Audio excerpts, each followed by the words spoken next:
and Christopher Miller.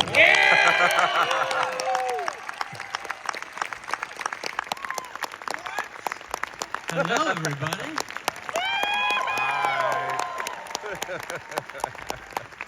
Thank you for coming to this enormous, beautiful theater. It's a dream come true for filmmakers. Thank you guys for coming to our David Lean art film about Spider-Man. This film is an epic. Instead of 1,000 extras, we have 1,000 artists on this crew. They worked for 5 years to make the movie. Please let them hear it.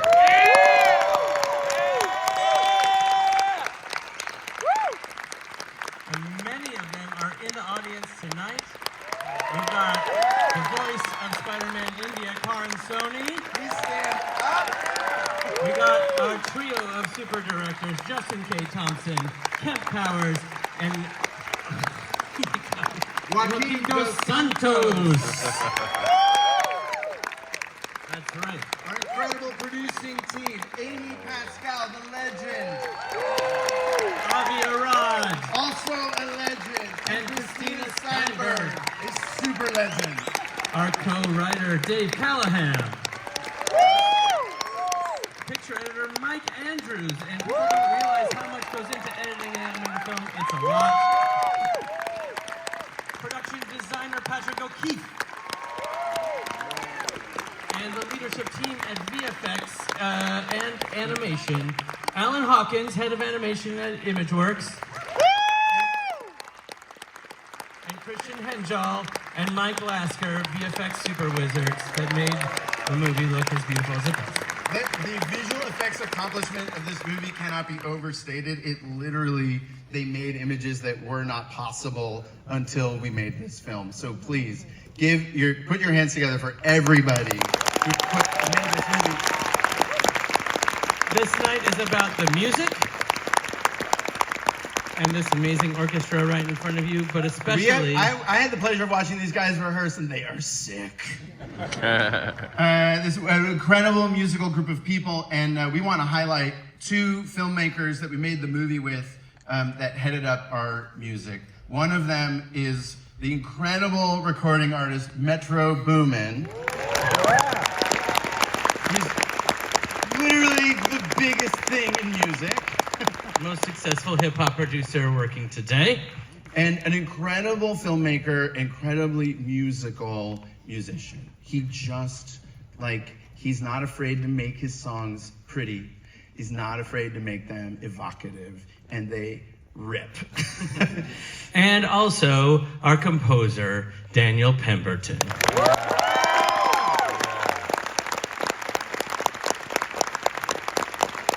Daniel is a genius. He wrote every single note of the score himself with scratching of the orchestra and geese and other crazy instruments that no one has ever tried to use for a movie before. He's a mad genius, and this movie, the soundtrack and the score have become a cultural phenomenon, and It's thanks to both of these gentlemen. So please give it up for the maestro, Daniel Pemberton. Really? Oh, yes. Yes.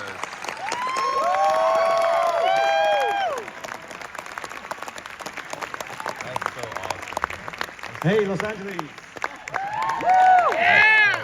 Right, this is a huge honor to be here and also to work on this movie, because as a composer, it's not very often you get to work on a movie where every single person on that movie is pushing the boundaries as far as they can go. And so all the amazing artists who you've all just applauded, everyone in this movie is trying to make something that you've never seen, never heard, never experienced before, which for me is what cinema is about. It's about pushing the boundaries, giving people an experience like nothing else they've ever had before. But as a result, it makes it a really complicated score. No easy sit at home, hold down some string pads and some taiko drums and go to the pub. So, on this score, we have an orchestra, we have a punk rock band, we have amazing percussionists, drummers, amazing DJ scratching, we've got whistling, we've got one of the world's greatest face slappers has been flown in at great expense by Sony for this as well, because I insisted. There's one cue with some face slapping. But as a result, it's it's an incredibly complicated score. So this is the first time we've ever done it, and it might be a bit spotty in places. There might be some times when the dialogue's not loud enough, or it's a different experience to going to cinema. So it's like, just enjoy the vibe of tonight. But one of the big things in this first film I just want to sort of talk about is the turntables, because with this film there's all these different universes: Gwen's universes, 2099's universes, and Miles' universe, and I really wanted to capture something special for each of them. And as Miles was the first film, turntables was my way in to like give him a different vibe. And I wanted to explain this thing we do in this film, which is called Scratch the Orchestra, because I talk about it. It's very hard to understand. So we'll kind of give you a little demonstration here. So the orchestra would play something like this.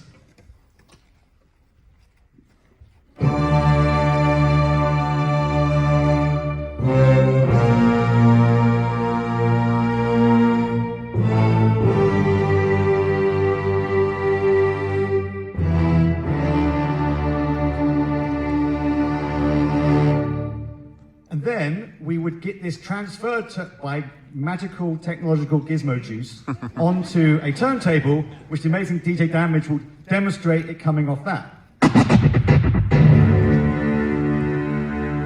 And then we can manipulate the sound. We can bring it to.